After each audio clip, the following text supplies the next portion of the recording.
Trends 2016. So welcome or welcome back, whatever the case may be, to the spectacular California Theater. And good afternoon, I'm Megan Kelly. I'll be moderating today's debate. Sorry to report that Donald Trump is still afraid to take the stage with me, so he won't be here today. And it took two mayors and a vice mayor to fill his big shoes, not his big hair. And we're going to start with the mayor's panel today. We're going to get right into it. So I'm going to be handling this, and I'm going to introduce the mayors here briefly. All their bios are in your packages, so if you take a look at your program, you can read all about them. Joining me on my left is Mayor Sam Liccardo from the city of San Jose. Mayor Liccardo recently became one of the youngest mayors in San Jose's history, and he's been quite busy during his brief tenure, as you can read in today's program. Next to my left is Mayor Libby Schaaf from the city of Oakland. Mayor Schaaf was born and raised in Oakland. She left her legal career at Oakland's largest law firm to follow her passion, building community while running the first centralized volunteer program for Oakland public schools at the Marcus Fisher Institute. And finally, we have Vice Mayor Teresa O'Neill from the city of Santa Clara. And first, I want to give a warm token of my appreciation to Vice Mayor O'Neill. We had Mayor Matthews confirmed last week, and as you probably all know, he resigned. And Vice Mayor O'Neill stepped in on short notice, so I appreciate that very much. She was born and raised in the area as well. And her background includes sales, marketing, and government contract compliance at HP. She was elected to the City Council in 2012. And maybe she can start out with touching on the transition of Mayor Matthews and talk to us a little bit about what happened, what's happening, and what you think is going to happen. I think you have about 3 weeks left to name a replacement, so we'll start with you. Thank you.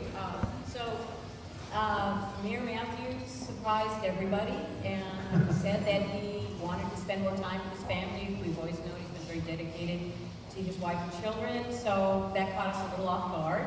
I guess he figured that he went out on the highest note possible after having a highly successful Super Bowl in Santa Clara. And so we've been, the council, the remaining 6 members of the council have been mulling our options under our city charter. And we had the option of going with either doing an appointment within a rather short time frame or going to an election. And what we opted to do last night was to do an appointment. So we'll be meeting tonight at 7 o'clock to see if we can find a majority vote for a candidate through that process. Are you a candidate? No, I'm not. Any inside scoop you want to give us on who you think the front runner might be? Well, no, I'll leave that speculation to the press. Okay, great.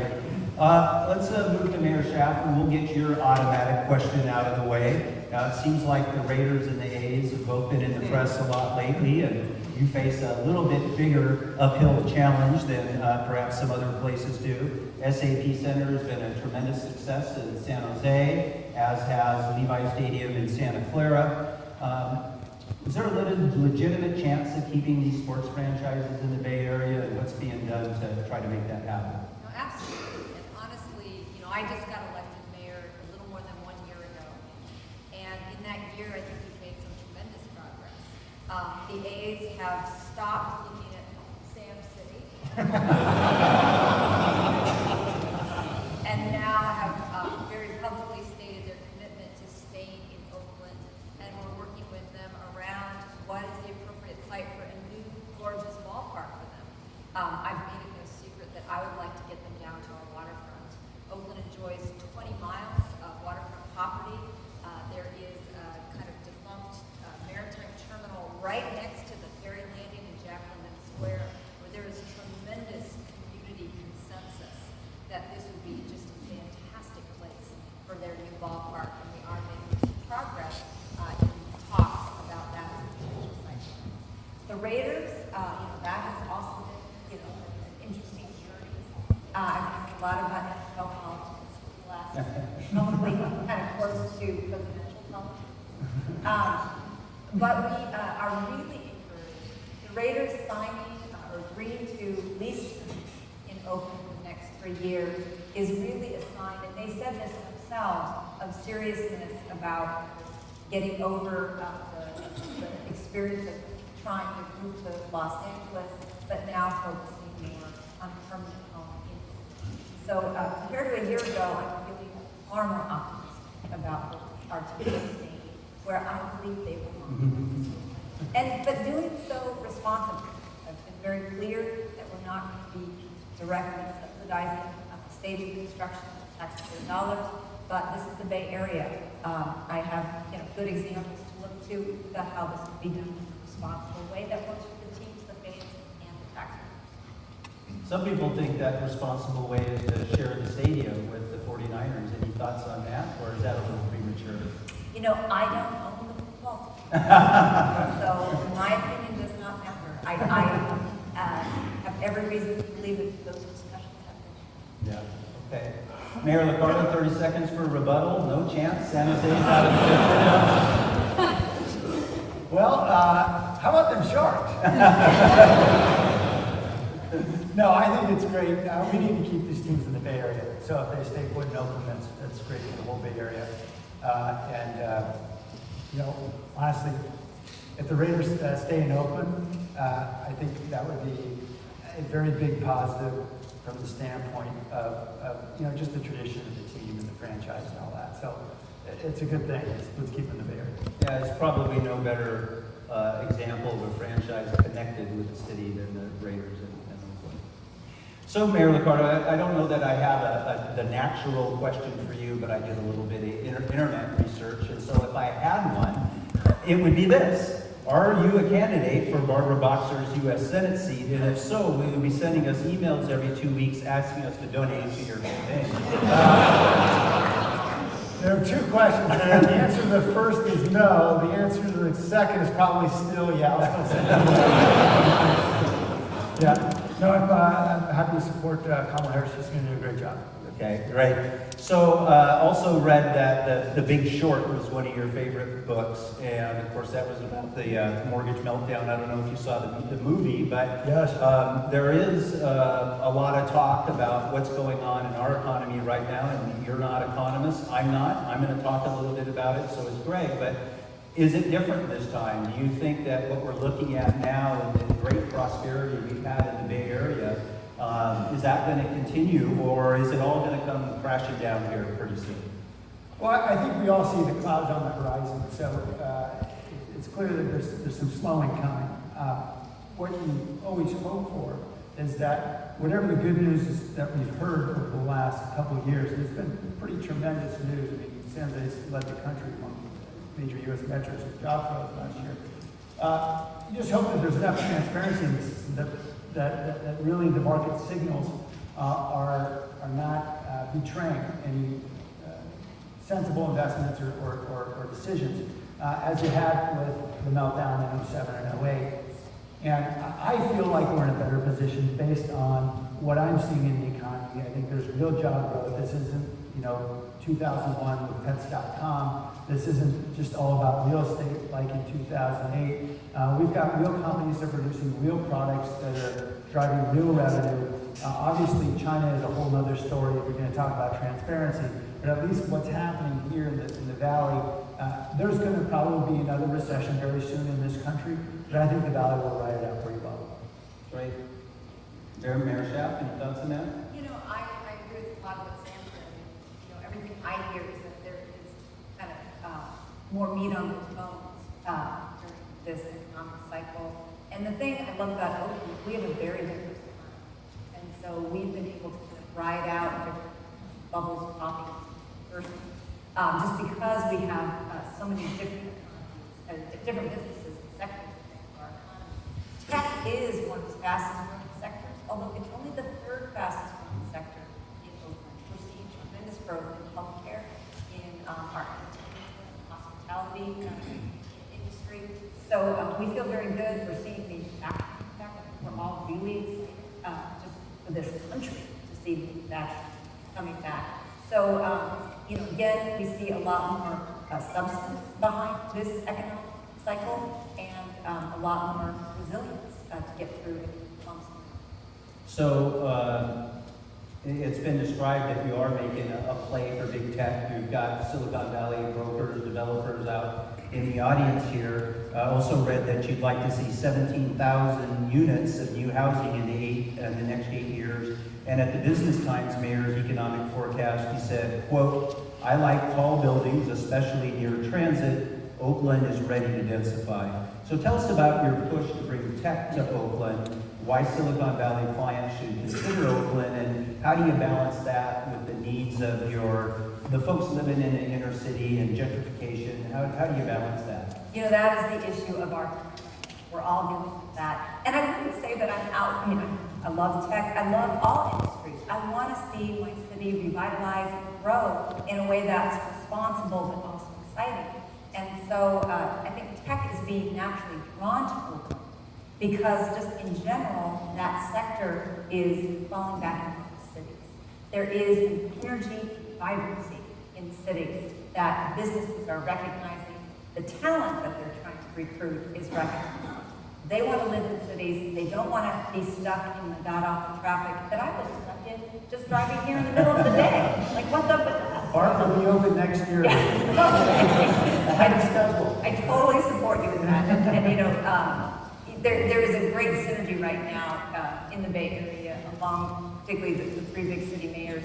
We recognize that affordable housing, transportation are issues that we all share. But back to housing. I mean, even our advocates recognize that to address the problem of affordable housing, we need to build housing at all income levels. We need to build housing. Between 2010 and 2014, the Bay Area saw a growth of almost 500,000 private sector jobs, and yet we added 54,000 housing. That is why we have such a big problem today. And so, again, our advocacy community actually respects that. You know, as long as it's not in their backyard, then, you know, you have a little bit more robust discussion. But God, which is America, we live in a country where people protest and express their opinions. But I'm very clear that what is in the interest of my city and this region is densifying our cities, particularly near transit. We can get out of our cars, save the environment, save our sanity, and move forward as a Good. That's a good follow-up for Vice Mayor O'Neill, because I think Santa Clara, at least in the last few years, would have been one of the more progressive cities in terms of allowing densification, especially on a number of these projects that have been redeveloped. So how is your city working to balance the needs of, say, the younger generation and tech firms that are looking for more of a work-live, urban densified location against maybe the longer-term residents that decry the growth, the traffic, the school impacts, all important things, and cramming those people into smaller areas? How do you balance that? What's the city doing to mitigate those concerns and yet look to the future? Well, we are fortunate enough to have some areas on our north side, which is like north of the town train tracks up to the bay, where we have a lot of one-story, two-story tilt-ups that kind of are on either side of the Great American Parkway. So there are areas such as the Yahoo property, which is about 50 acres, which is on the market now. And there are other areas where I've been advocating since I arrived on the Planning Commission 8 years ago, that we could densify in those areas. We have some of the same challenges as Mayor Ricardo in terms of height limits, you know, because we're under the flight path for San Jose Airport. But I think there's areas there that we could put more housing. We have the city center project coming right across the street from the stadium with a related company that will be coming for approvals in the coming months. We have other areas that we have indicated that are not right in the middle of single-family home neighborhoods, where there's the opportunity to leverage a lot of the transit infrastructure that is there, such as light rail, such as the Amtrak line, Caltrain, ACE train, the existing highway infrastructure. So we have many opportunities there. And I looked at what our numbers are projected for housing, and between that area and an area that exists over by the Santa Clara train station, between there and the San Jose Airport, where there's a potential where you could truly build an urban village right on top of transit. What we need to be doing, and what we're trying to do in Santa Clara, is examine our infrastructure, and that includes partnering with our school district to make sure that we're going to have all the right water, sewer, electrical capacity, which I'm always lauding our Silicon Valley Power in Santa Clara. You know, that's a huge attractor for us. So it's got to be a balanced approach, and I'm advocating that we make sure that we have the proper plans in place. think people get frustrated when they see that some of what's been happening is not in compliance with our general plan, which we did in 2010. I was on that general plan steering committee, and what I've been telling residents is we did not foresee the type of recovery that we had. And we were looking at increasing density in the areas that we were going to designate. We did not anticipate that the job growth was going to happen at the rate that it was happening.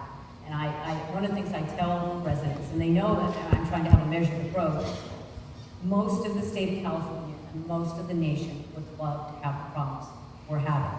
Yes, they are problems, but they are also opportunities, and most places would die to have that kind of job. Well said, well said. So maybe continue on that chain of conversation. So the related project, big project, we had them on our stage, I think the year before last. Where does that stand, and what's your position on it? I think that that Mayor Matthews was considered to be pretty aggressive and pretty straightforward in terms of being in favor of densification, and that there's at least some talk that I've heard that the board is, or the council is relatively split on concerns of growth. What's your thoughts on the related project and the council in general, and if there's any shift now with Mayor Matthews' departure? Well, in terms of the related project, I've been very supportive of that in part. That's going to be built on land owned by the city of Santa Clara. So with the closure of the redevelopment agencies and the loss of revenue that we experienced there, which the sale of those properties is another something that's going to create energy in Santa Clara. We were looking for a way to recapture and generate new revenues for our residents. And the related project is one of the ways for us to do that. By partnering with them on land lease and building a podium over a landfill golf course, which is not fully utilized and has environmental issues. This is actually a better environmental solution. We still have those other challenges, and when I'm talking to the related people about, really specifically, is making sure we have as robust as possible interconnection into the transportation infrastructure. Because I told Mr. Ross was out here a couple weeks ago, and I told him he was here in town for the Super Bowl, and I said, I've been quoting you a lot. With what? I said, the last time I met with you and talked, you came in and you sat down and said, oh my God, I can't believe the traffic out here. And I've been saying, well, if he lives in Manhattan and he's a billionaire, and if he's feeling the traffic, what about the average person? He goes, oh no. So we're really working closely to make sure that those interconnections there, that where the light, we're right on top of the railroad lines and the light rail, and all of those things that we can mitigate a lot of impacts.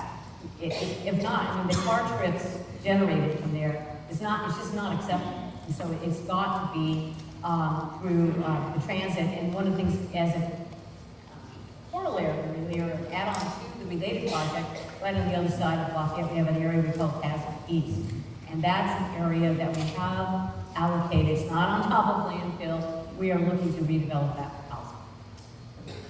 So let's do a shift a little bit, ask a little different question, and I'm only going to ask a couple more, and I'll look to the audience, so think about a question or two you might like to ask.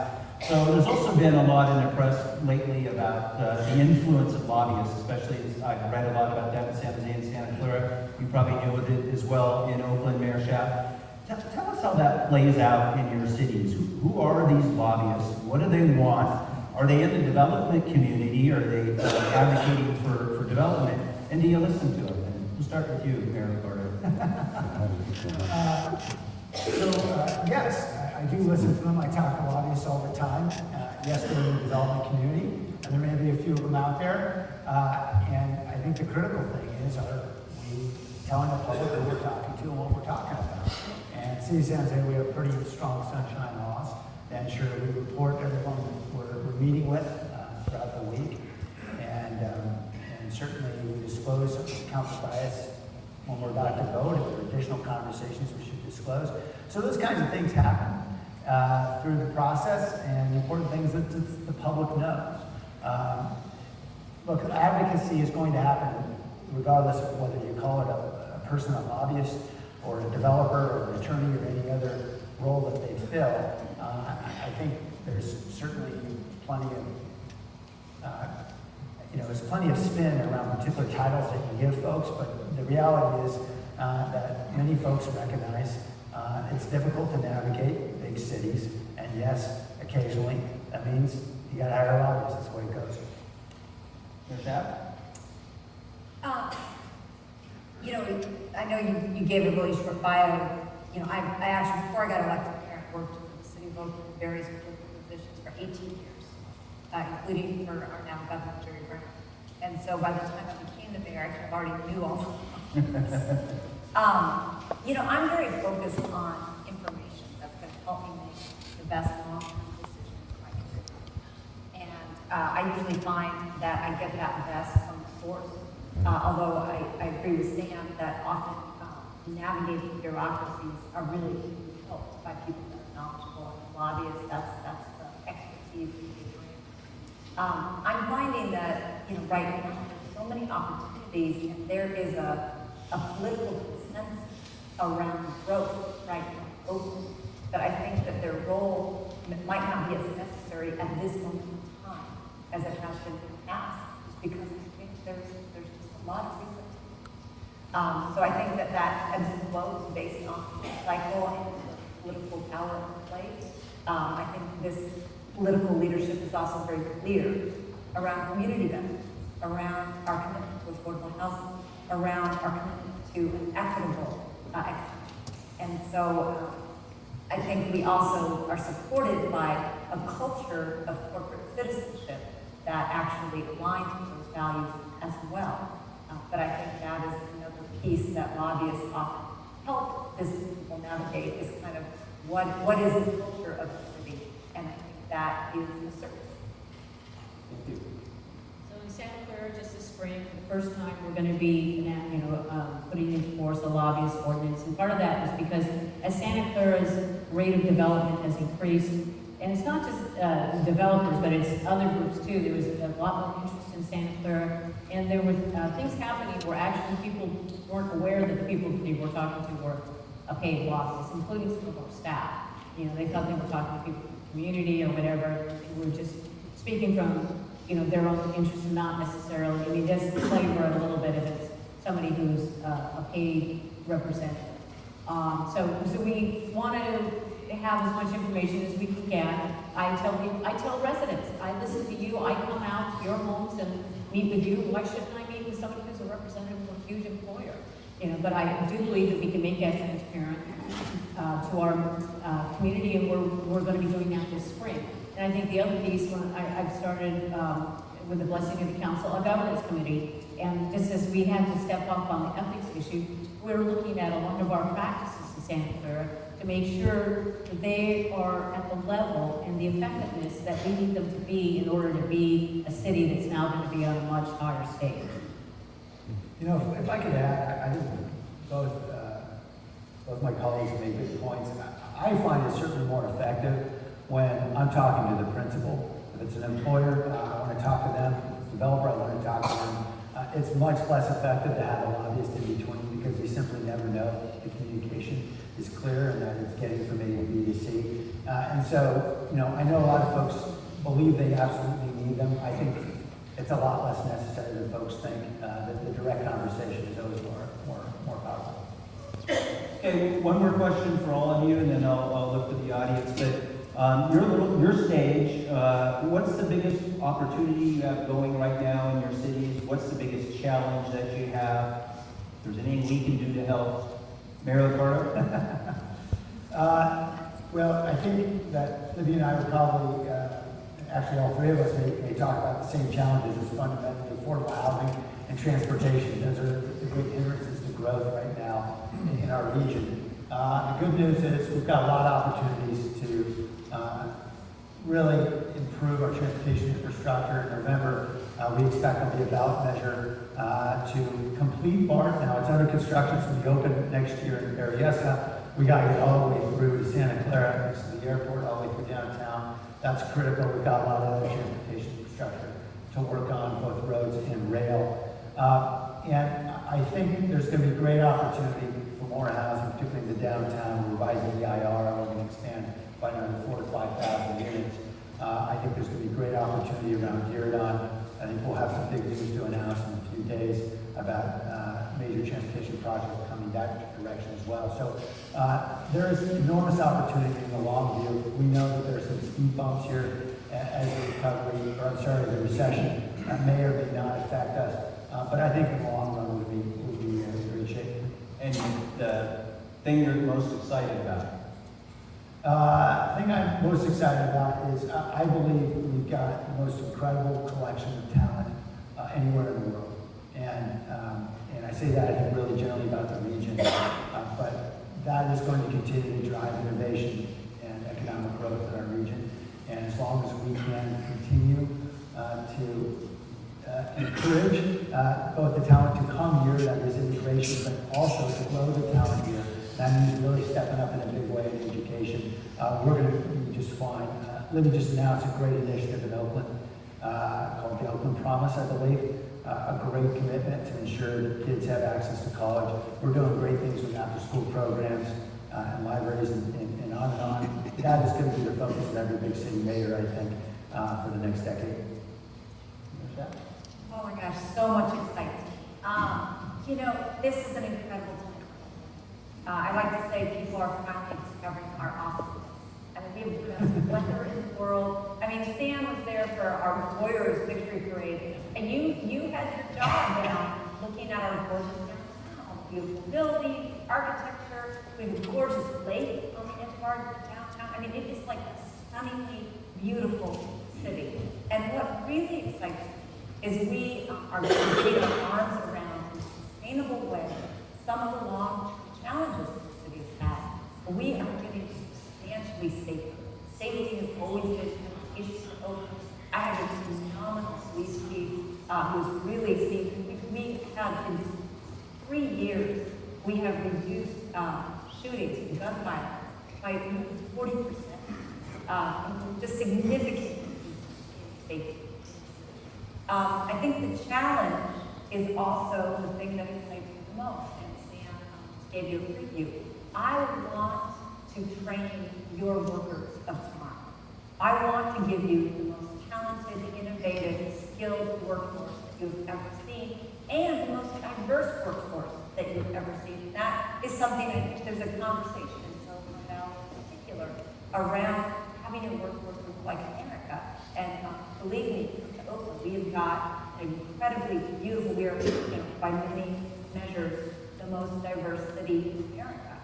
And so the Oakland Promise, which is a huge commitment, cradle to career, including college savings accounts for our babies born into poverty, college savings accounts for every single kindergarten that starts kindergarten in public school, significant supports for college access as well as college completion, and then significant scholarships. We just launched it 3 weeks ago. I already had the President of the United States talking about the Oakland Promise, and he was honored in Colliers, and we already have $25 million secured. More than 2/3 of the funding we need for the first 4 years of operation. So this is the thing that I am most excited about, is giving you a great workforce of tomorrow. In Santa Clara, we're very excited about our development projects that are coming related, the properties around the Great America Theme Park that are going to be going on the market. We don't know exactly how those might end up being used. The Yahoo properties and other properties out in that area. So I'm hoping that those projects will help us generate the kind of tax revenue and partnership with the business community, because one of the things that we don't talk about as much, that we do have a huge income divide, and we have that income divide in the city of Santa Clara with a large number of our elementary schools or Title I schools, which most people are really surprised to find that out. And so, we just as with many cities in the Bay Area, we have a tale of two cities. So what I'm excited about the possibility is that we can build a community where we are all partnering, so that you don't have all the people who are, the support workers for high tech that are, having a family per bedroom, and those issues that I'm having to deal with in our community. So I think that, there's, huge possibilities, but we've got to bring everybody in the community along to really have it be a real successful. Okay. Thank you. So is there a couple questions we can get from the audience? And I can't see very well, but we should have somebody with a mic on each side, and if there's any upstairs, there's a mic up there too. So just shout out if you got a question. Come on. Jeff, I have one. Yeah. This is George, Mayor Locarno, and thank you for serving as mayor. You've done an excellent job. And you Why alluded. don't you use the mic? Thanks. You alluded to it, which is the next to the Dearborn station, and that is a big piece of property that was going to be the A stadium, which is probably not going to happen. So you have a big piece of property. What do you think is going to happen there? I think it's going to be a great opportunity for potentially headquarters or major corporate campus mixed with entertainment and retail. And thank you for the question, by the way. I am really excited about the possibilities in Dearborn. Certainly, we've already done the planning, so the city's ready to roll. We've got to get a lot of those public sector partners around the table and ensure that we're all moving together, because there's some divided ownership there. But I'm confident we can do that pretty readily. And with the extraordinary amount of infrastructure that's coming into that area, between high-speed rail, BART, ACE train, Caltrain, light rail, et cetera, we're going to have about 600 trains a day moving through that station by the time of full build out. And that is a great opportunity for a central place for our city. So a lot more to come. We've had a lot of interest, certainly from major employers that have been sniffing around, but no big announcements yet. Question? Okay. Brian Mason with Colliers, and along the same lines, rumor is that both Google and Apple have been looking at that project as well as maybe the Channel project. Can you comment on that? I heard those rumors. One thing I know is that the Oakland A's are not sniffing there. Channel Crow's got 1 million square feet that they're ready to go build on. We're working out some of the final details of that. We want to make that happen quickly. And there's several more million square feet very close by, and so it's a great opportunity for a major corporate campus. I think what our city offers that I know some smaller towns to the north west of us, do not, is the opportunity to scale. We're seeing in Palo Alto where there's a cap, a Mountain View where there's limitations. Understandably, there's suburban communities that are saying, look, we're full. and we've got a great opportunity in San Jose to allow tech companies to be able to spread their wings. And so I would not be surprised if it was a large employer like that. Apple's taken up, as you know, 4 million square feet just to the north of the downtown. So I'm certainly happy to see they have such a voracious appetite. I hope it continues in the months ahead through whatever challenges we might face in the economy. So when you want to split Oakland has 4 high-rise office towers fully entitled, but not broken ground yet.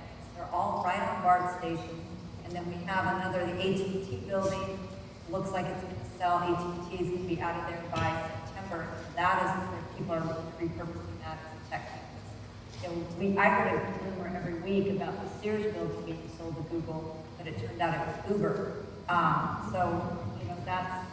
There's the potential to go up right on top of public transportation, which is another great asset. We have more BART stops than any other city, including San Francisco, in the whole BART system.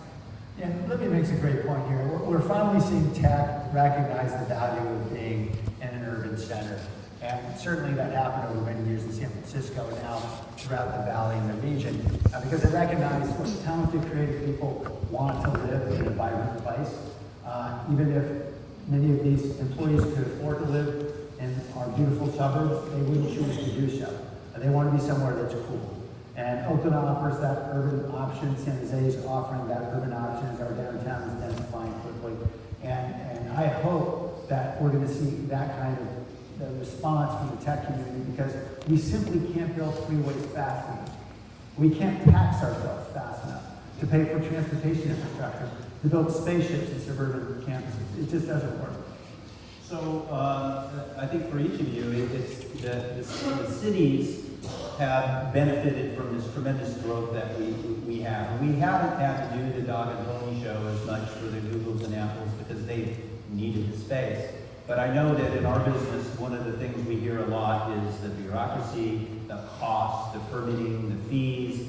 Title 24 now is really hitting us and our clients really hard, but we're able to kind of get through it because the prosperity of the region. So maybe just touch on, just briefly, what kind of incentives are available through the city right now, or what's being done to either expedite the processes or to reduce the costs, which are the two things that we all look at. We've certainly had various fee waivers, and we continue to do so, particularly for high-rise in the downtown. What we think is the most significant incentive, though, is getting through the process quickly. So being able to title and get a site development permit within 85 days for a high-rise tower and one South Market, and then less than that. I think we beat that record for the two towers that Tercini's just breaking ground on now. Really demonstrates that we can mobilize quickly at the speed you need to move at. We recognize it's been an ongoing challenge, certainly with the city of San Jose, as we lost an awful lot of our workforce through the Great Recession. But we are now transitioning to a more digital age, finally. You can now get your permits online increasingly. That's good news. We're now implementing new software and permitting planning departments that I believe is going to significantly improve both the speed of the process as well as the accountability and transparency of the process. We know we've got a lot more work to do, but I think the indications we're seeing, certainly with these major projects, as we saw with the Samsung America's headquarters, was great success in moving at very high speeds to get major projects through the process. We're using something called area-specific plans, and it's where the city actually does community outreach. We get all the public buy-in for change of use or higher density. Then we actually do the rezoning. We do CEQA, we do the environmental clearance for you. And so that saves years and, can be millions of dollars for a developer who now knows with certainty there's community support for this particular density and use, the zoning's in place, the environmental is clear. And so we have seen that just, particularly we have an area called Bravo Valdez, or our former Auto Road. That place is just on fire. As soon as we approved that area-specific plan, parcels just sold like popcorn. Right now, we're doing the area-specific plan for our downtown and our Jackson Square waterfront district. Very hot area already, and so we anticipate that as we finish that, people are going to come. The other thing we're going to experiment with is particularly around trying to speed up the housing construction. Taking certain types of housing and maybe having some automatic over-the-counter approval. People are a little nervous about it, and all you're going to do it as a pilot, but we're looking at ways to speed up the process to be around this housing. That is the kind of thing that a big housing cabinet that I've had in the last. Vice Mayor O'Neill?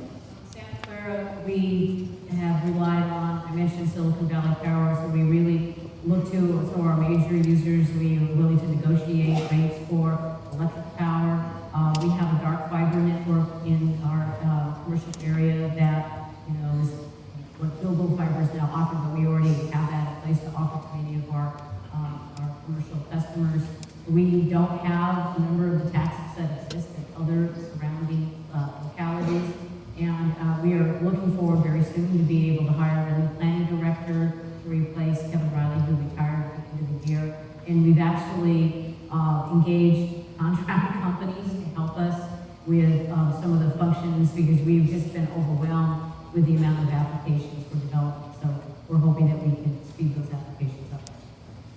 Okay, well, thank you. Just before I let you go, any prediction on who our next president's going to be? Sam? I don't know. Nobody appears running, I think. I like Libby's line, which is we're mayors. We don't belong to any particular party other than the party of get what done? Get something done. That's right. She said it well.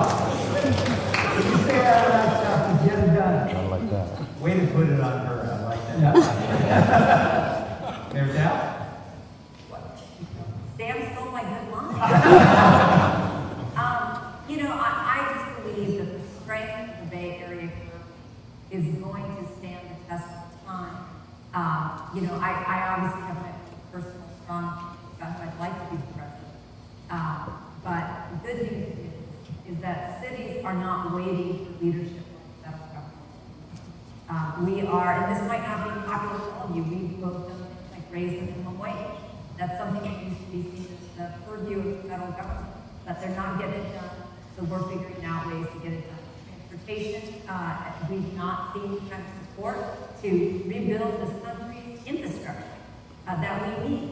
So we're figuring out ways to work with our state officials, regional self-help. Sam and I, we might hear once again over the next few years about the importance of the Bay Area really making the best transportation. We cannot wait for the federal government anymore. We're figuring out how to get this stuff done, regardless of who becomes. Any predictions, Vice Mayor? I just wanted to be somebody who's not going to get it in the way of the local governments, because I agree that I think local governments where it's happening.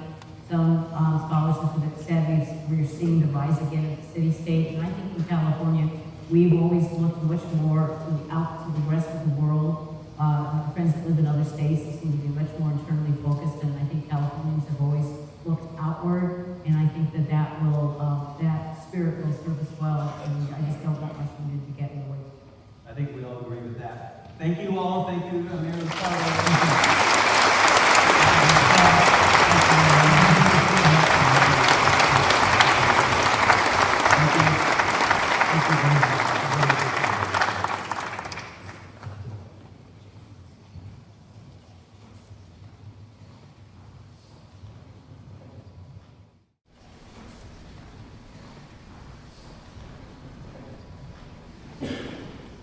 All right.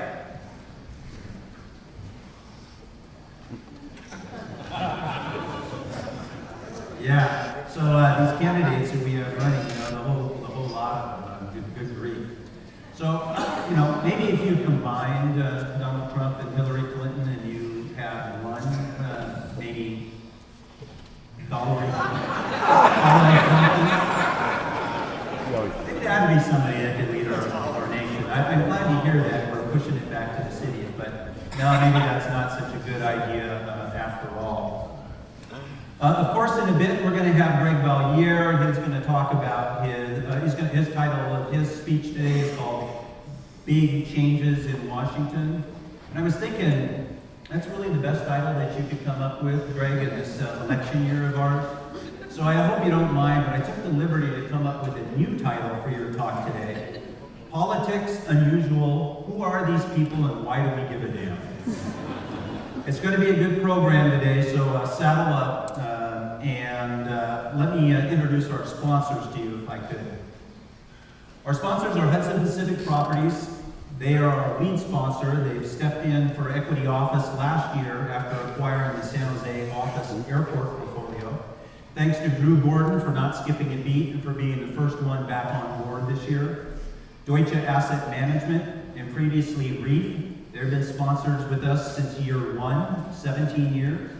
Thank you to Lucy Lofermento, Frank Mariana at LMA Law for their continuing sponsorship. McClarney Construction is another regular and a great firm that a lot of our folks work with. Thanks to Kevin and his team. AEI Consultants are back for their 5th year, and I hope you had a chance to visit with them out in the lobby today. And thank you as well to Rick Patton and the team from Facilicorp for sponsoring again this year. So please join me in thanking all our Trends 2016.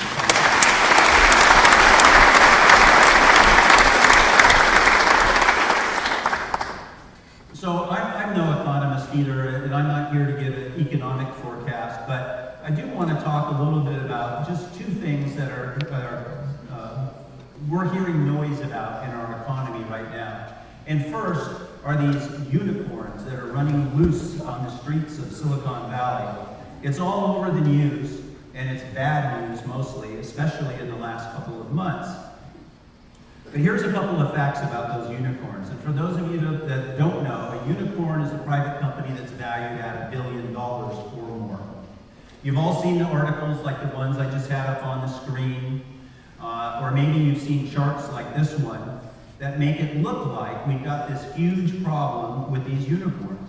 So just how prevalent are they in Silicon Valley? Well, there's a total of 174 unicorns according to Fortune magazine. CB Insights puts the number at 152, but let's go with the bigger number, 174. How many of those do you think are in Silicon Valley? Well, by Colliers' definition of Silicon Valley, there's just 15. 15, barely 8.5% of the total. That's the same number of unicorns that you'll find in New York City, yet nobody's writing articles about the unicorns of New York City. Now, to be fair, Colliers isn't necessarily the authority on the definition of Silicon Valley. That always seems to be shifting. So I went to the authority, the keeper of all knowledge that's held to be true, not Fox News, Wikipedia. Wikipedia defines Silicon Valley as the southern half of the San Francisco Peninsula and the southern portions of the East Bay. It includes parts or most of Santa Clara County, San Mateo County, and Alameda County. All right, so that's the encircled area up on the map, much bigger than the area I was talking about, so you figure there's got to be a few more unicorns, and there are. It adds 6 more, so that makes a total of 21 unicorns here in Silicon Valley. Still just 12% of the total, just 21 companies. So where are they all? Well, you can probably guess that Mayor Ed Lee is riding herd on a bunch of them up in San Francisco. And yes, that's the same Mayor Lee who was too busy to make our Mayor's Roundtable panel today, so we took a little liberty with the Photoshop. Mayor Lee is saddled with 34 unicorns to be exact. San Francisco is home to nearly 20% of the world's population of unicorns. So I got news for Forbes and for Fortune and the New York Times and Bloomberg and for Mayor Lee. San Francisco is not in Silicon Valley. San Francisco is not even a valley. In Silicon, I don't think there's a single chip maker in San Francisco. Unless Chippendales is a chip maker, then maybe there's one. And Mayor Lee, we know you're pissed off about the Niners and all, but they're not very good, and you can't have Silicon Valley, it's ours, so get over it and ride your unicorn off into the sunset. So where do you think that there might be more unicorns than in San Francisco? Do you want to shout it out? More than San Francisco? No? China. There are 36 unicorns in China. That's 20.5% of the total. So really, not very many of them here in Silicon Valley. And even if there were, the whole lot of them would not bring down Silicon Valley. Here's an interesting fact from Newsweek. The total value of all the unicorns put together is barely more than Microsoft's $432 billion market cap.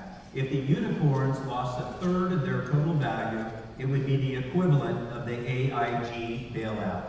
All in all, the unicorns are a small group with an outsized image, kind of like the Kardashians. The other thing a lot of people are asking is whether it's different this time. We think it is different. Actually, we think it's a lot different. But that doesn't mean that Silicon Valley is going to be immune to a recession if there is one. If there is one, we're not going to escape it this time. So, is it different this time? Well, here's more from Newsweek. Square's last private round valued it at $6 billion. Post-IPO, its market cap is more like $4 billion. Some $2 billion went poof. For the first half of 2015 though, Square brought in revenue of $560.6 million, and there's your difference. Brought it in at a healthy growth rate. In that way, Square is very much a fortune teller for other unicorns. It operates a fine business. It disappeared $2 billion because the financiers screwed up when they invested. I also like Chris Thornberg's take. Chris is with Beacon Economics. He's the same Chris Thornberg who accurately forecasted the mortgage meltdown in 2006 on this stage at Trends 2005. And I clearly remember that after did that we had a lot of negative reaction in the audience, but the fact of the matter is Chris was right. So what does Chris have to say? He's almost bullish this time around. This quote is from Chris 3 days ago, an exclusive from him to me to share with all of you. The markets do not drive the economy, rather they're a reflection of it, albeit one that can often be distorted, twisted, or even reversed like a funhouse mirror. Don't worry about the markets. Rather, ask what it is about the real economy that worries you. I think you will find that the answer is not much. I think that's pretty telling from a guy who's been as bearish at times as Chris has been. When we put together our commercial real estate forecast for Silicon Valley, we consider what the experts like Chris are saying about the economy, but where we spend most of our time is carefully analyzing deal flow, how much space is recirculating back into the market, active requirements in various size ranges, and then we look at all those trends together and we forecast them forward. And we're pretty good at it. Occasionally we get bit when the market turns, and that could happen this year.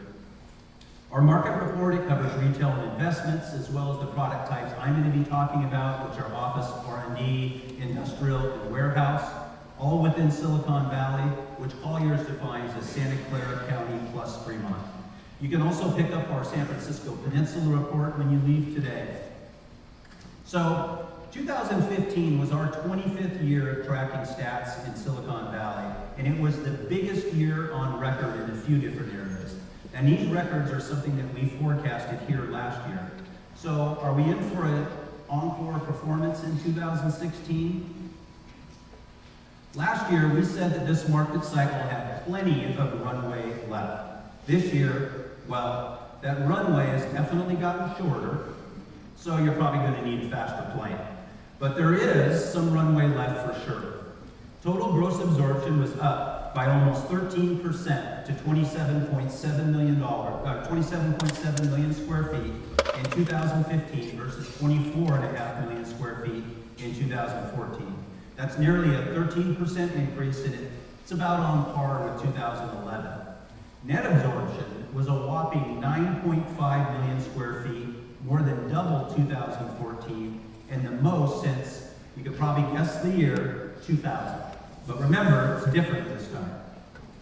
Were there any trends that stood out for us coming down the final stretch of the year to suggest that things might be slowing down?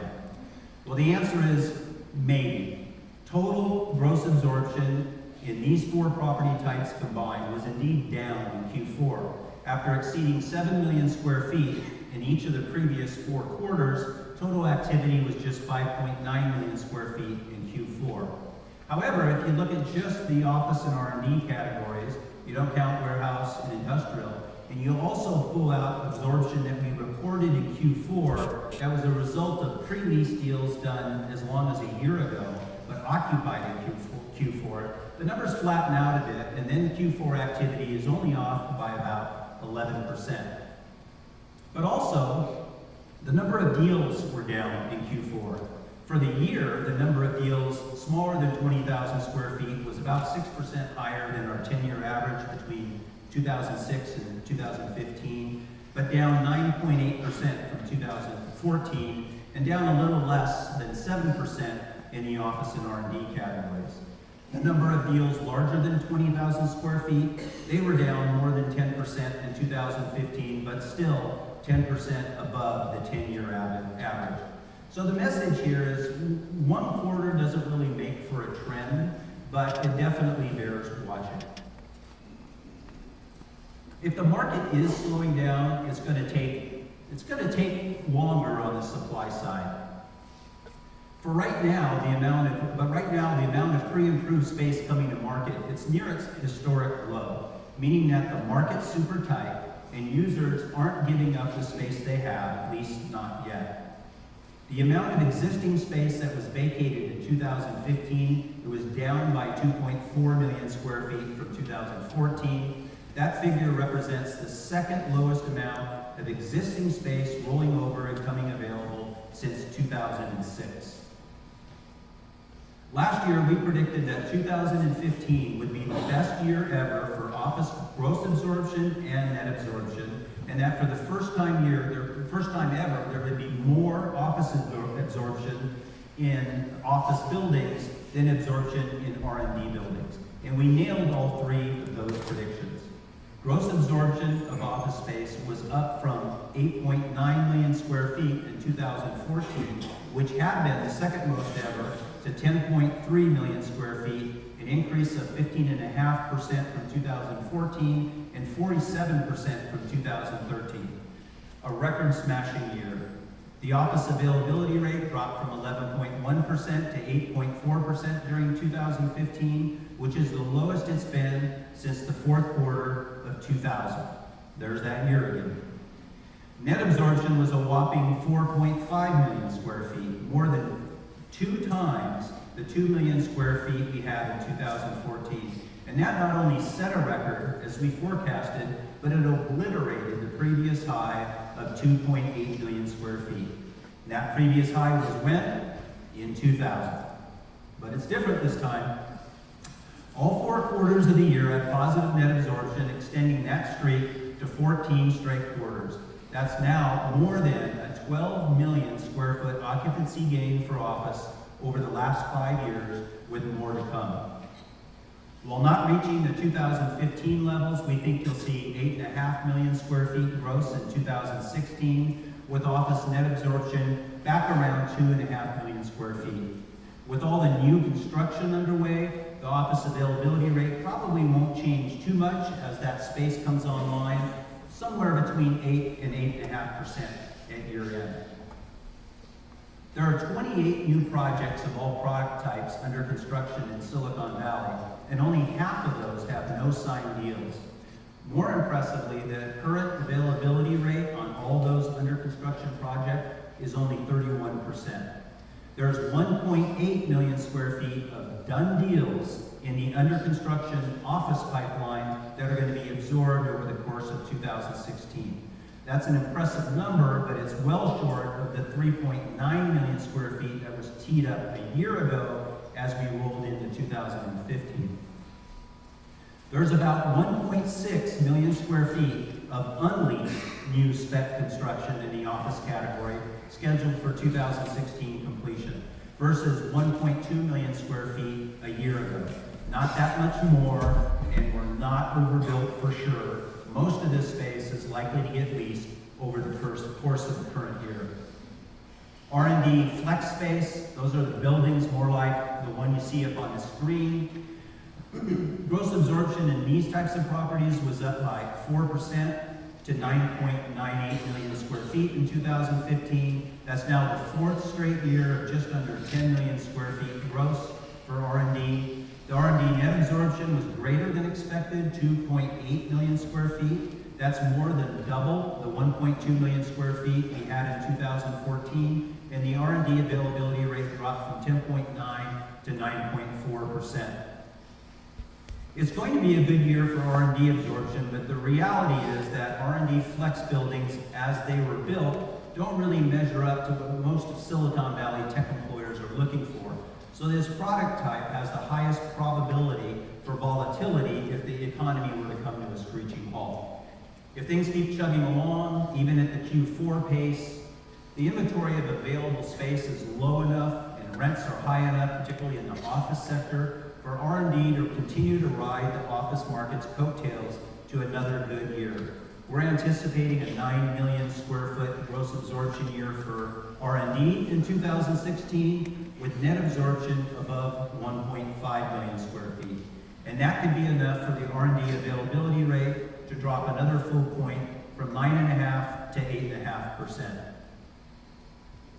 The industrial logjam has turned into total gridlock. We started 2015 with an industrial availability rate of only 5.2%, and over half of that available inventory leased over the course of the year. So we're looking at an industrial availability rate of only 2.5% today, and that's the lowest that Colliers has ever recorded. The 4 million square feet of gross absorption was the most since 2005, and it was boosted by a 500,000 square foot deal by Tesla Motors in Fremont. Industrial net absorption was an impressive 946,500 square feet, and Tesla accounted for more than half of that. The industrial sector, tight as a drum, but help is on the way. Trammell Crow has broken ground on Midpoint at 237. That's a 3-building, 564,000 square foot industrial manufacturing project in North San Jose. Midpoint is divisible currently anyway to about 100,000 square feet, which will be very attractive to the larger users with strong financials, but it's going to provide little to no relief for most users in the industrial sector. We're forecasting 3 million square feet of industrial gross absorption in 2016, with net absorption roughly equal to or maybe a little greater than the amount of absorption that comes out of Midpoint. So let's call that 500,000 square feet of positive net. And at the end of the day, that translates to industrial availability rates staying very low and certainly below 4%. It's hard to say how much space at Midpoint is going to get absorbed in the current year, but I surveyed our industrial brokers, and their predictions range between 70% and 100%. And I agree. There hasn't been any significant industrial spec development in 15 years. And I'm not counting the warehouse projects that were built, more like industrial manufacturing. And you have to believe that a few of our tech giants are going to be interested in this type of space. As Colliers predicted, the 864,000 square feet of new warehouse construction that was completed in 2015 was entirely pre-leased prior to completion. That made for a great year for warehouse absorption in 2015. 3.2 million square feet of gross absorption is the most since 2005. And it was the third straight year of positive net, measuring 1.2 million square feet. That's the largest occupancy gain in the warehouse sector dating all the way back to 1997, and it's owing principally to one big project. The amount of available warehouse product was reduced by nearly 43% in 2015, and the 1.1 million square feet of existing product on the market today represents just a 3% availability rate, the lowest since 2000. There are only 22 existing warehouse spaces on the market in all of Silicon Valley available for lease. So with the success of Overton Moore's project, we have more warehouse getting built, the largest of which is Prologis's 623,600 square feet in Fremont.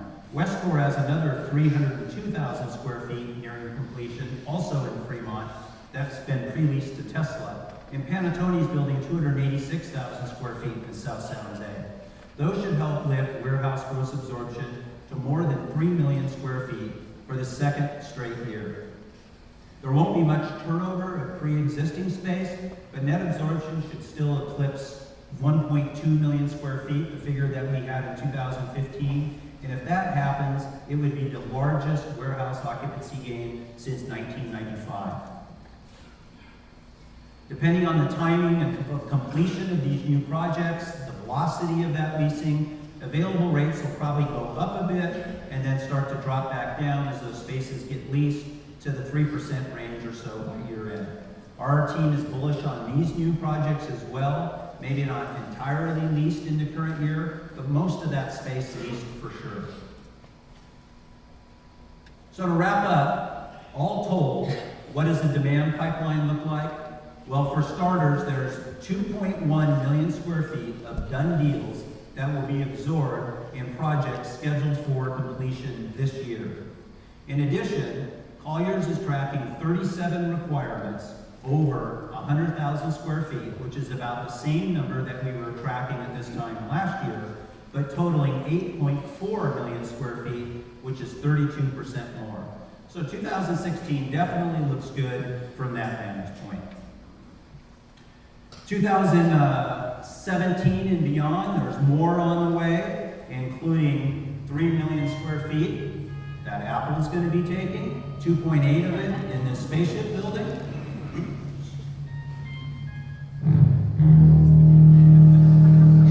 So that's it. That's all I'm going to have to say today. I'm going to move on to Greg. Greg Valliere has been following Washington for over 30 years. He's widely quoted in the nation's financial press, and he's a frequent guest on CNBC. He's no stranger to trends, having been with us 8 times before. Please welcome back Greg Colliers. Well,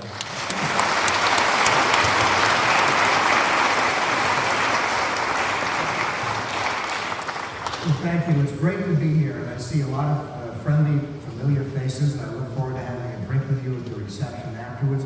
So since I have a lot of friends here, I'm going to begin by asking a favor. Don't shoot the messenger this afternoon. Don't blame me for what I'm about to tell you. And I guess if I were to give you a bottom line right away, it's that I increasingly can see a plausible scenario for Donald Trump to become the next president of the United States. I'll walk you through my twisted logic on this. I think that you can't rule it out. But I want to start just by spending 2 or 3 minutes on a different story. That is the key issue that you hear in the markets and in the economy right now, and that is recession, no recession. So many people are negative. You listen to Bernie Sanders, you listen to Donald Trump, you know, we're all doomed, we're headed off a cliff, America will never be great again, all of this apocalyptic rhetoric. And then you look at the facts. And I feel very strongly that this economy is not headed for a recession. As Jeff said, the markets sometimes forecast it.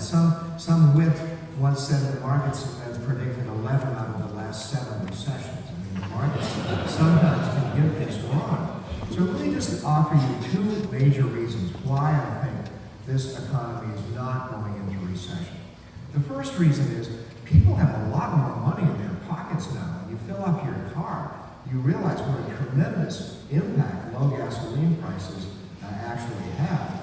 And lo and behold, we're finally seeing this in the data. It took a while. A lot of people were surprised that consumers didn't spend the money right away. But I think consumers are cautious. They've been burned. But we now have 2 really important pieces of evidence. The retail sales report last Friday was a great report. It showed that people are now starting to spend some of this windfall from low gasoline prices. And then you see in the unemployment report 2 weeks ago, real wages are starting to go up, an increase of 0.5. I'm not sure we can do that every month, but that's a significant increase in wages after wages have been pretty stagnant for quite a while. So first and foremost, I think the consumer at the least is going to spend at a rate of 2.25%, 2.5%. It's called PCE, personal consumption expenditures. And let's not forget the consumer is 2/3 of the economy. So even if business fixed investment is mediocre, and trade is mediocre, you're still having the biggest area of the economy show at least 2.25%, 2.5% GDP. So I would say just that alone indicates to me we're not going to have a recession. Then you add the other big factor, and that's the clear sign of healing in the labor market. Is the unemployment rate really 4.9? Everybody asks me that. I have no idea. There's discouraged workers, people who maybe are underemployed, but you cannot deny the trend on the unemployment rate. It has come down dramatically since I saw all of you last year. You look at non-farm payroll growth, you look at any big indicator, and the labor market is healing.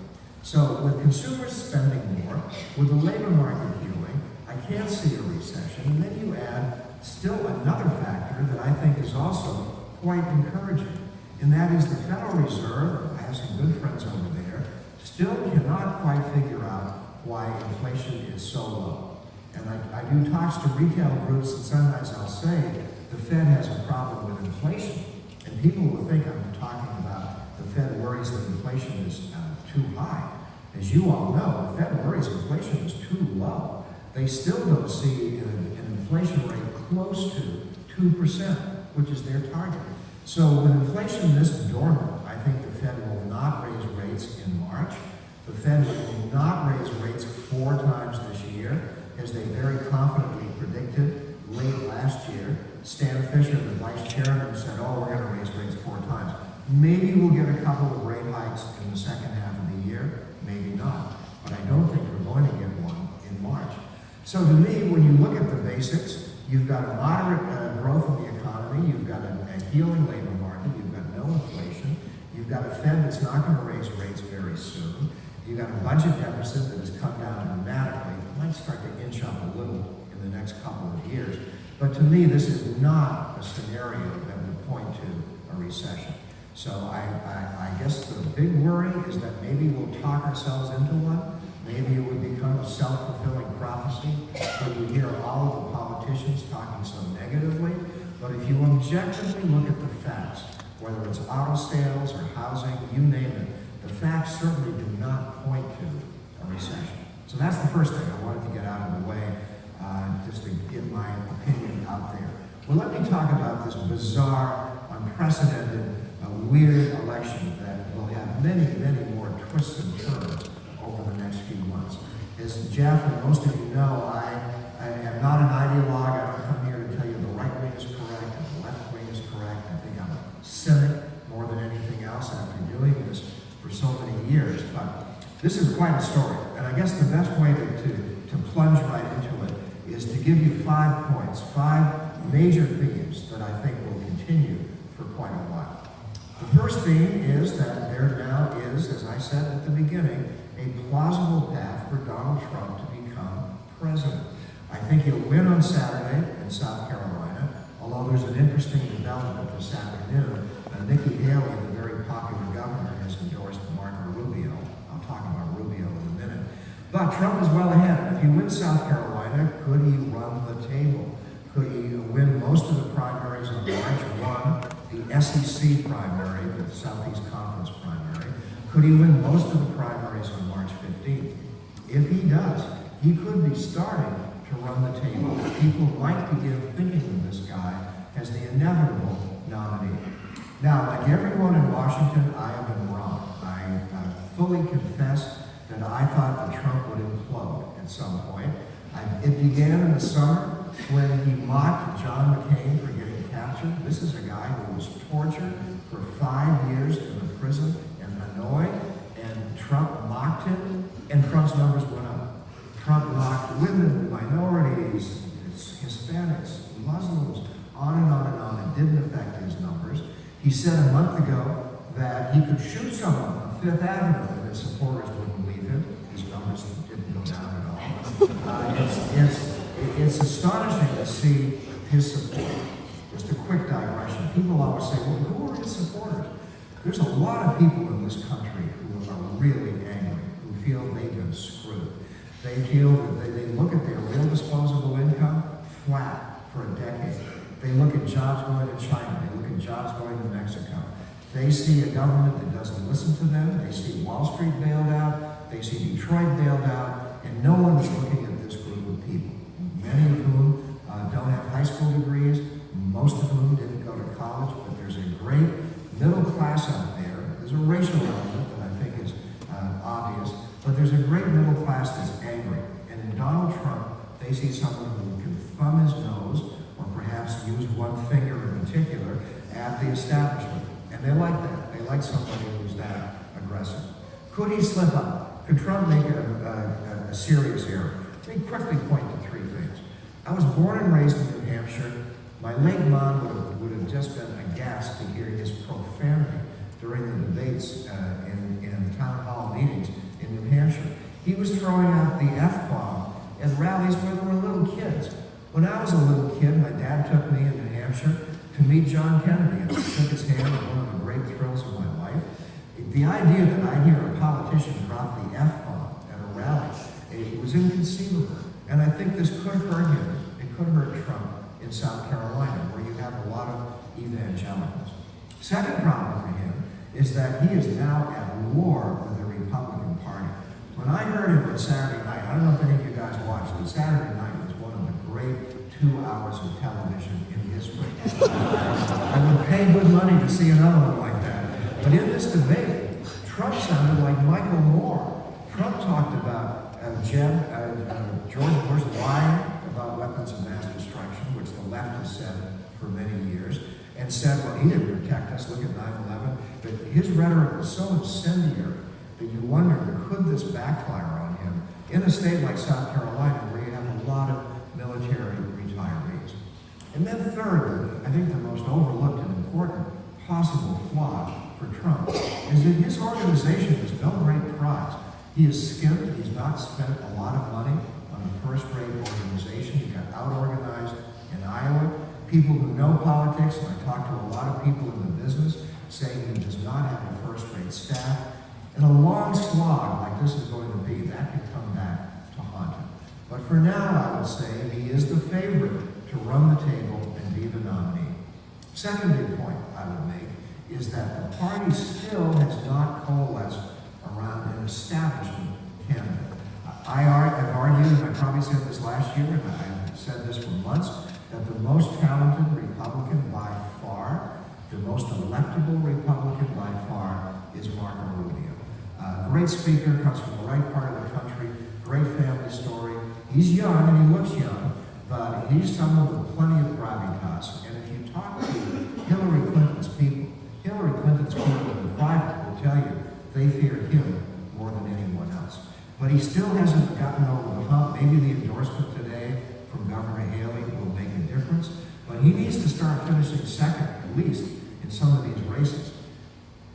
As far as the other establishment candidates, I think since I saw all of you a year ago, I've been saying, and no one's listened to me, that Jeb Bush should switch from decaf to espresso, and he did not. He didn't show the fire in his belly until it was too late. He did okay in the debate on Saturday night, but I think it's too late. Maybe he'll get 15% on Saturday night in South Carolina, but I don't think it's enough. John Kasich, good governor, great experience, I like him, but he can't just cherry pick. You know, I'm going to contest Ohio, I'm going to contest Michigan. That's not going to work. That's not going to get him enough delegates. So there still is not an establishment candidate. Third point I would make is that organization really counts. And the best organized Republican by far, the most steely, the most determined Republican by far is Ted Cruz, who out-organized everybody and won Iowa. Now, Ted Cruz has a problem. I live in a city where virtually every Republican despises Ted Cruz because they don't like the guy. He's not a very warm and cuddly guy. He doesn't have any endorsements from anyone in Congress. My dear friend Bob Dole, I live in the same building as Dole, one of the great Americans of our lifetime. He's 92 years old. He had a great quote. Some reporter asked him a month ago about Ted Cruz, and Dole summarized it perfectly. He said, nobody likes him. And it's pretty much that simple. If you're a committed conservative, you have to like Ted Cruz. He really is a committed conservative, but I think that his unlikability is a problem despite his great organization. Fourth point I would make is that the candidate with the most passionate support by far is Bernie Sanders, who is electrified a group of young people. Our daughter and all of her friends they're all in their early 20s, they love Bernie Sanders. Why? He's going to forgive their student loan debt. That's like catnip for a 21-year-old. When you ask him how he's going to pay for this stuff, he has no, other than tax Wall Street, tax the rich.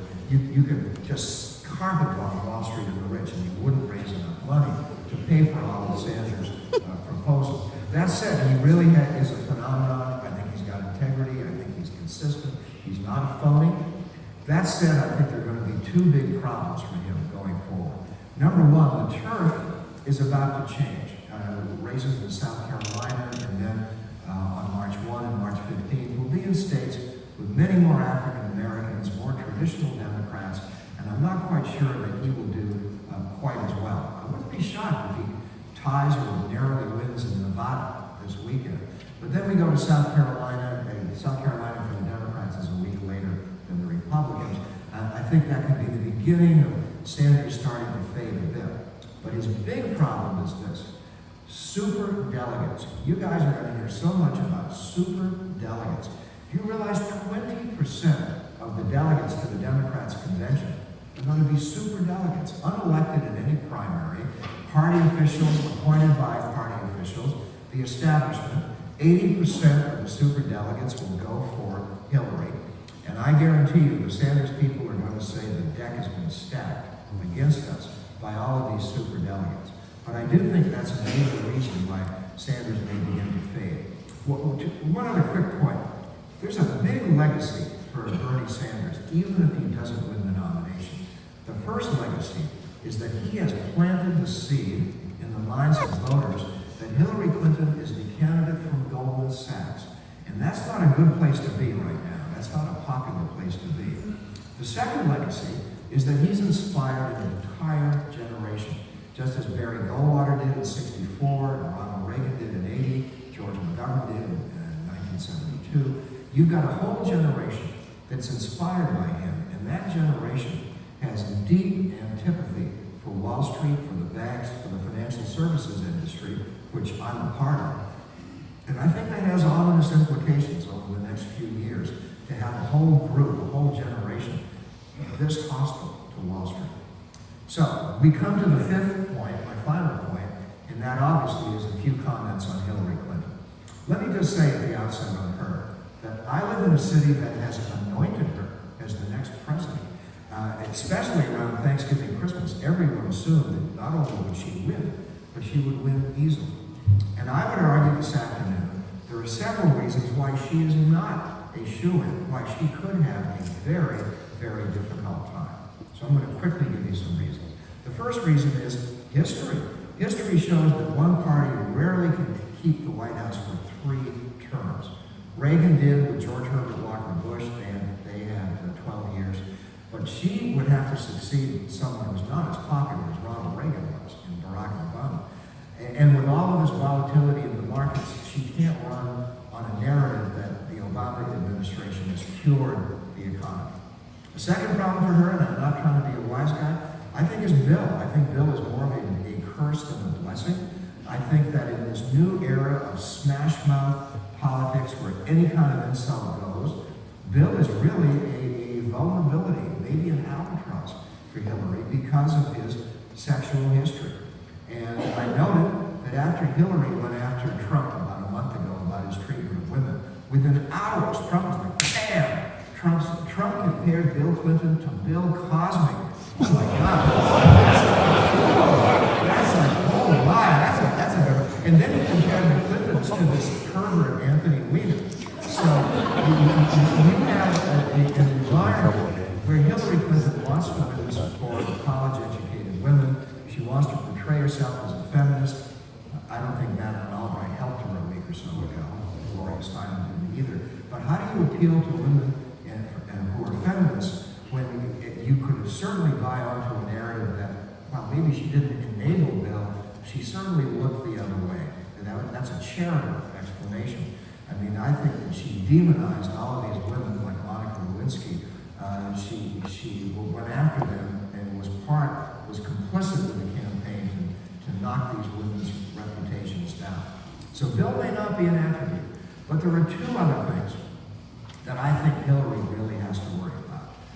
One is 2 really damaging poll findings. One finding is that her negatives are much higher than her positives, and that's a flashing red light for any politician. The other is the majority of Americans simply say they don't trust her. How do you get elected president if the majority of the public doesn't trust you? Maybe you have to run against someone even worse. I suppose that's her only out on that front. But the big one, and I would argue the biggest wild card of this entire election, involves the ongoing investigations of her. I think she can get past Benghazi, I think there may be more disclosures about the Clinton Foundation from a press corps that does not like the Clintons. But the big one, clearly, is the FBI investigation into her use of a private server, which obviously accepted and then sent out top-secret documents. Now, Dianne Feinstein and other defenders of hers say that it wasn't clear that these were top-secret documents. But the word is that within the FBI, the rank-and-file officials at the FBI feel that what she did was roughly analogous to what David Petraeus did. David Petraeus had to accept a plea bargain. He pleaded guilty to 1 misdemeanor, paid a fine, apologized, and that was it. And get a load of this. The lawyer who negotiated the Petraeus settlement, David Kendall, is also Hillary Clinton's lawyer. Could there be a plea bargain? Could there be an indictment? I frankly question whether Loretta Lynch would indict Hillary Clinton, Lynch being the Attorney General. But that's the rumor that's swirling around Washington, that there could be an indictment. So what happens if there is a plea bargain? Well, under that scenario, the next big rumor, now we're going to get way into the twilight zone in the next 5 minutes. The next story is that if Hillary looked that damaged, and it looked like Bernie Sanders could hang on, I think Joe Biden would reassess his decision not to run. There's a lot of speculation that he is now recovered, but he'll never fully recover from his son's death, but that he's healing, and would consider a run if he thought the party would have a devastating time in November. Now there are rumors about others. There's rumors about John Kerry. There's a rumor, Jerry Brown, 77. I've heard a rumor about him.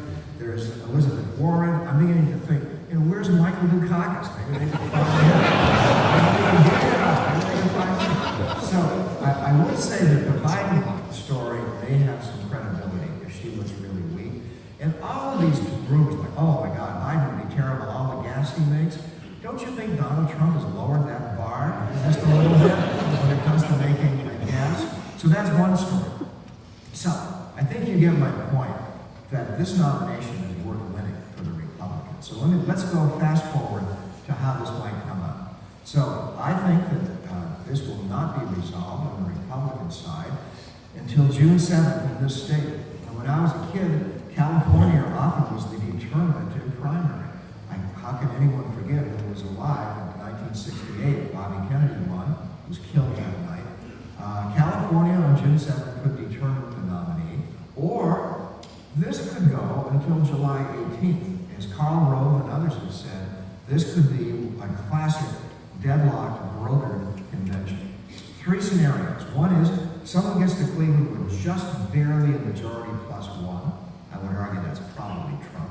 Scenario number 2 is that no one goes to Cleveland with a majority, and then the wheeling and dealing begins. If Trump thinks he's a great dealer, the art of the deal, we'll see how good he is, but he might have to say, you could be Treasury Secretary if I can get your delegates or whatever. There could be that kind of wheeling and dealing. Or, number 3, there could be truly a brokered convention that could pick someone who hadn't run. And if you go back on Wikipedia, as Jeff does, and all of these websites, you look at the 1920s and 1930s, there were several brokered conventions. And when that happened, it was come out of left field, something no one had expected. Could there be someone who could emerge in Cleveland if this is deadlocked? Well, you hear about 2 names. One is Mitt Romney. He still has the itch. Whenever you get that close, he's going to have the itch for the rest of his life.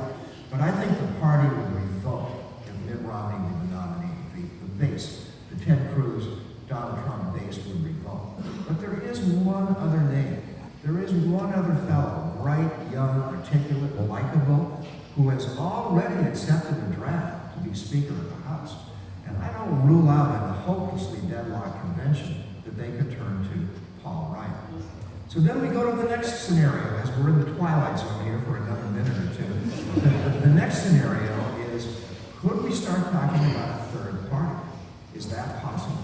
And I would say maybe. I think if Trump is denied the nomination, he'll threaten, he did this week, he threatened to run as an independent. But he's got to think, if he does this, it would be analogous to Ross Perot, who didn't win a state but won 23% of the vote and guaranteed the White House to Bill Clinton, just as Trump, I think, would guarantee the White House to Hillary Clinton.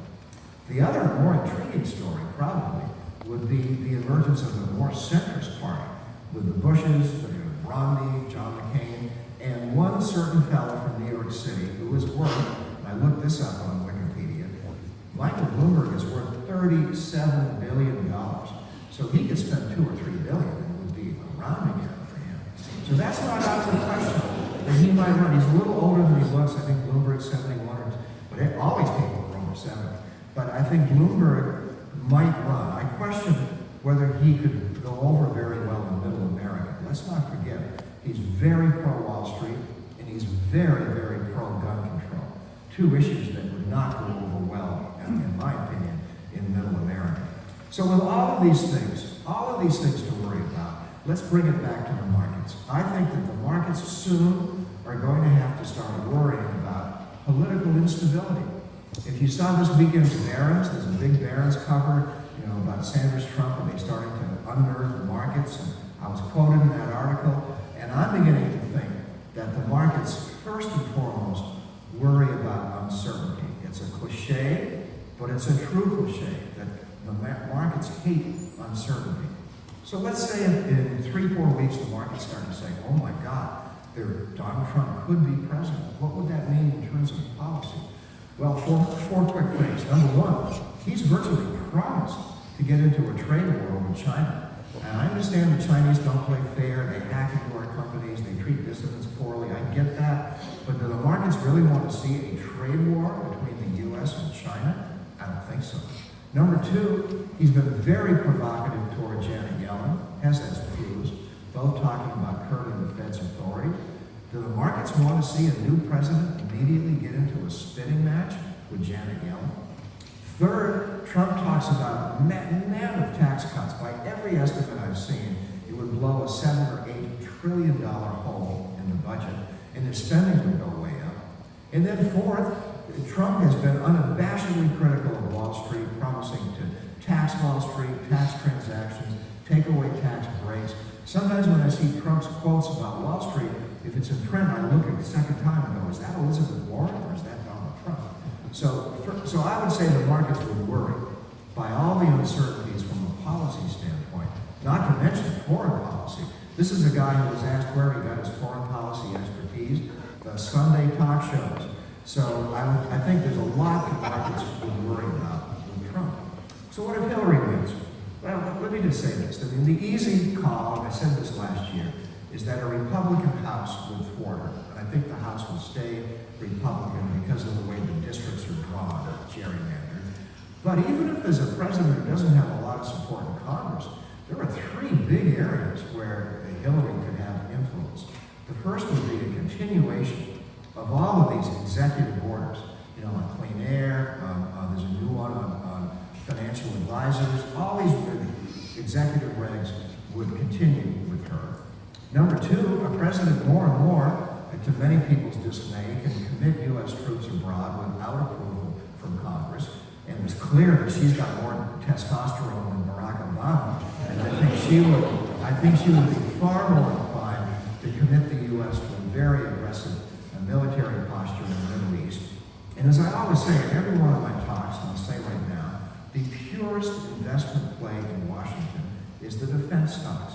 They've done very well the last few years, and regardless of who wins in November, they'll continue to do very well. And then the final area, I've been saying this for months and months, the final area where a president has an influence. When young people say, why should I bother to vote? I always say that you should vote if for no other reason than the Supreme Court. And lo and behold, we've seen in the last few days, the Supreme Court become prominent. I live in the same building as Ruth Bader Ginsburg, who does not look good. She's 83. She has pancreatic cancer. That's not a good one. And I think that there's going to be more departures from the Supreme Court. So obviously, a president can do quite a bit. And I think Hillary would have a big influence. Can I have 5 more minutes to rant? I'm going to do a rant for 5 more minutes, then we'll all get a drink and maybe joke around about it. You'll need a drink after my rant.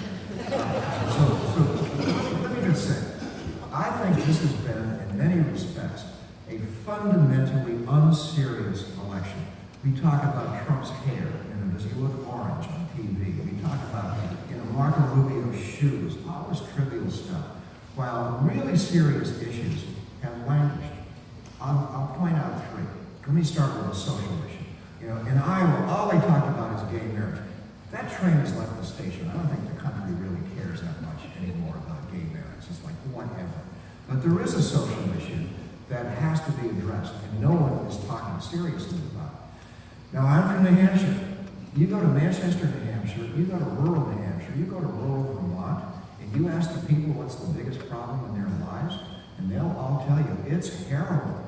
And the idea that Manchester, New Hampshire has more overdoses than any other big city in America, there's an enormous problem in small-town America, and I'm not aware of anybody really seriously talking about any kind of solution. Second big issue that nobody wants to talk about because there's no answer is the growing likelihood of nuclear proliferation in the Middle East. Now that the Iranians have got a huge chunk of money, I think you've got to think they'll at least covertly begin working on a bomb. And the Saudis are saying, hey, we want a bomb. Iranians are getting one, we want one. You're going to see other countries in the Middle East saying they want one. And it's worth noting that one of the most unstable countries in the world, Pakistan, has at least 120 nuclear bombs. I would hope they don't decide to sell one or two for a quick profit. So this whole issue of nuclear proliferation is one that nobody is seriously talking about. I told you we need a drink after this rant. The third issue, to me, involves the greatest threat to the American economy in the next decade, and that's our growing inability to pay for things that we've promised. It's not just Puerto Rico or Detroit or the most dysfunctional city and the most dysfunctional state in America, obviously Chicago, Illinois, that they can't afford to make payments on things that they promised. I get that. Everybody knows that. What makes me crazy is that not only are none of the politicians talking about how to deal with this, they're talking about spending more money. So here you have Donald Trump and Bernie Sanders both promising to expand Social Security. Most people are saying maybe we have to curb the COLA, the cost of living adjustment. Trump and Sanders want to go in the other direction. When any politician is asked, can they come up with a credible plan to really balance the budget, they freeze, because they know the answer is radical spending cuts and tax increases. And nobody is going to talk about that during a campaign. So I'll leave you with just two examples of how I think this is a problem that has got to be dealt with, and it's not being dealt with. The first is, if you look at the statistics from the Congressional Budget Office and their tables, their long-term projections, 10 years from tonight, in the middle of February of 2026, if the Treasury 10-year bond yield is 10%, if it's 4%, I don't think that's an unreasonable assumption. The net borrowing cost will exceed all domestic spending. Let me say that again. Net borrowing costs will exceed all domestic spending within 10 years if we don't get a handle on entitlements, and we're all getting older. The second point I would make is this, that this fundamentally is a political call that requires political courage. And I probably mentioned to you guys last year, and I'll say again, we went in to see Paul Ryan, took a bunch of clients in, it was a great meeting, everybody is always impressed with him. And he made a very impassioned plea to at least begin to reform entitlements. I do think he's going to reform taxes, and I think that's a big story. Maybe we can get into that in Q&A. So he talked about maybe some COLA curves, doing something on entitlements. So after this meeting, we told all of our Republican friends about what Ryan had said, and they all, to a person, said, let's not talk about that. There's an election coming up. We want to win Florida. We're not going to talk about entitlement reform. Winning Florida is more important.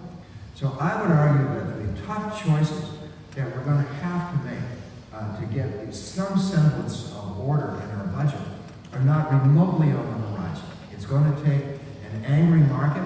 It's going to take bond market vigilantes saying enough is enough. You've got to start getting your house in order. But with the Treasury 10-year bond yield tonight at 1.80, I don't see any real imminent pressure to do anything. So whenever anyone, I enjoyed the professional wrestling last Saturday night. It was a great debate. It was so much fun to watch.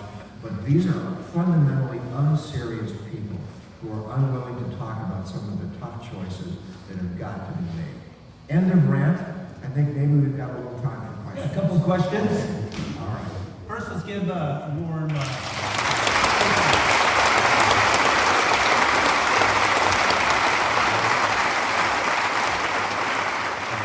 we have a couple of questions for Greg? Stand up if you want to ask. If you want to talk about running mates or Obamacare, anything you want to talk about. Yep. Yep. There's a mic to your right. I can't hear you too well. Tom raised two questions, queries, one economic, one political. Sure. How do you see, I read articles that the depressed price of oil has caused up to $100 trillion of loss of market capital. How do you see, given your optimistic forecast relative to the economy, how banks' asset sheets are going to be suffering and then they'll be under stress? So that's the economic question. How do you see the oil play out relative to the economy? And then the political question is relative to the Supreme Court.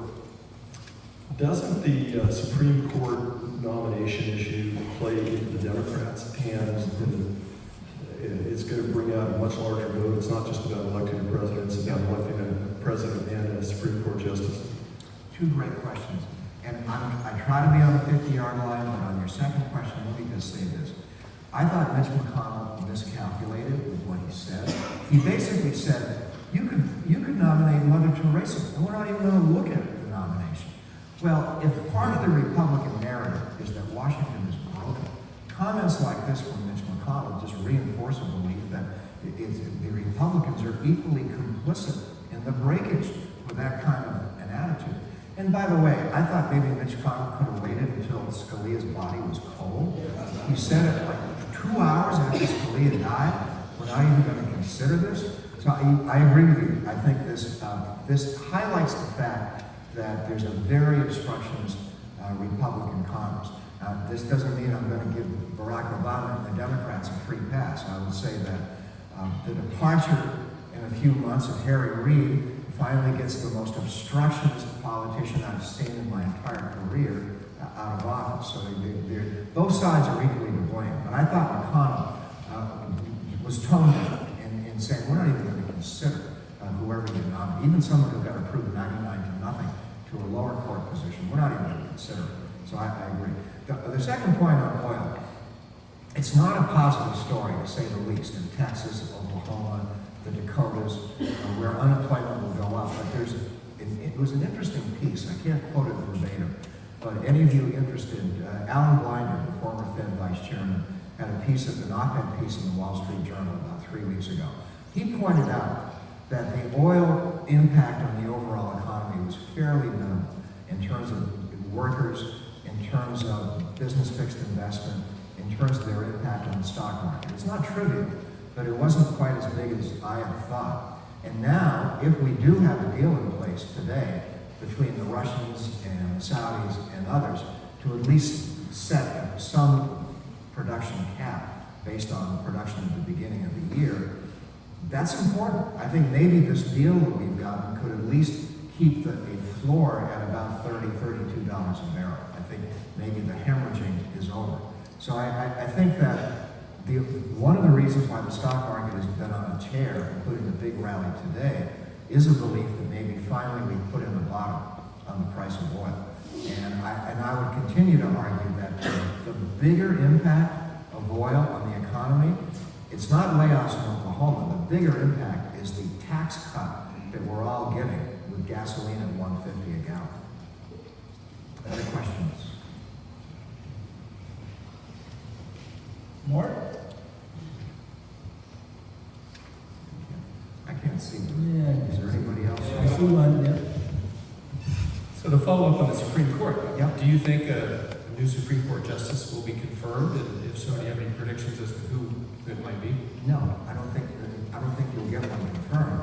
If McConnell had been smart, he would have said, all right, we'll consider it, we'll have hearings. And before you know it, it's the July break, and then before you know it, it's the August break, and then they go home for the election and say, oh, we just didn't quite get to it in time.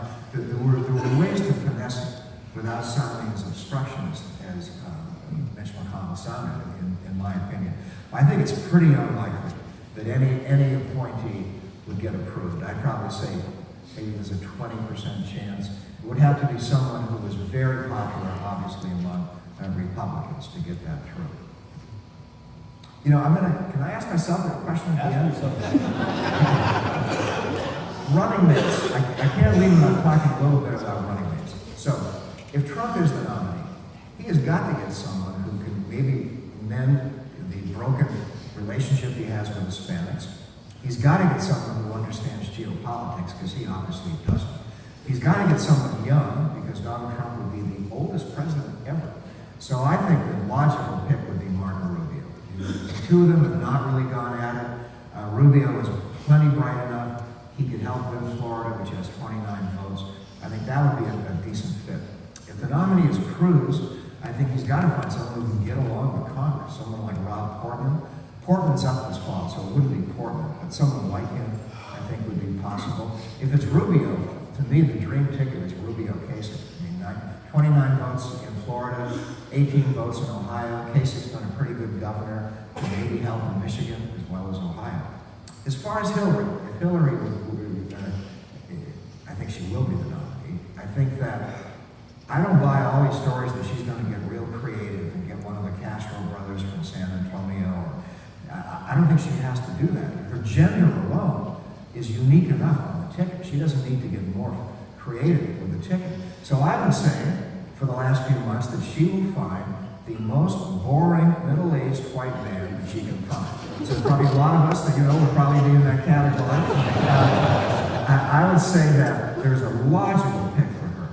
It's a senator from Virginia, Mark Warner. Moderate, really good senator, no hint of scandal, probably 52, 53 years old. And Virginia has 13 votes. I didn't realize that. Virginia's moving up on electoral votes in states like New York, fail on electoral votes. So I think she would probably pick someone who is pretty plain vanilla, not anything extraordinary, considering that her alone would be unique enough. Okay, well, let's thank Greg.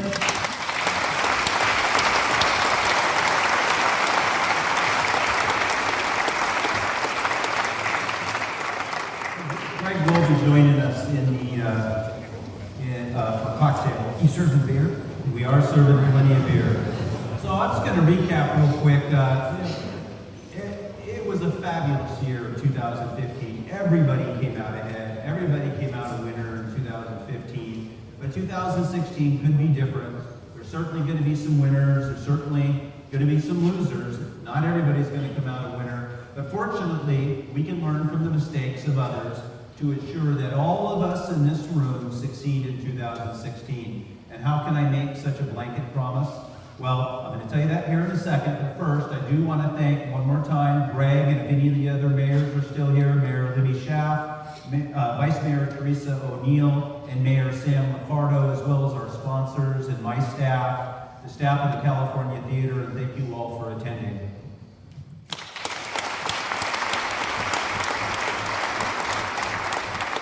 Okay, so how do we all win in 2016? I have a short video that's going to introduce you to a book. Some of you have probably already read it, that you have to get, and you have to get it soon. It's already February. There's a storm a-coming. We just don't know when, but we can all beat it. So take notes, and go home, get on Amazon, and order this book. It's called Winners Aren't Losers.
There are two kinds of people. Which one will you be? A loser like them? Would you like to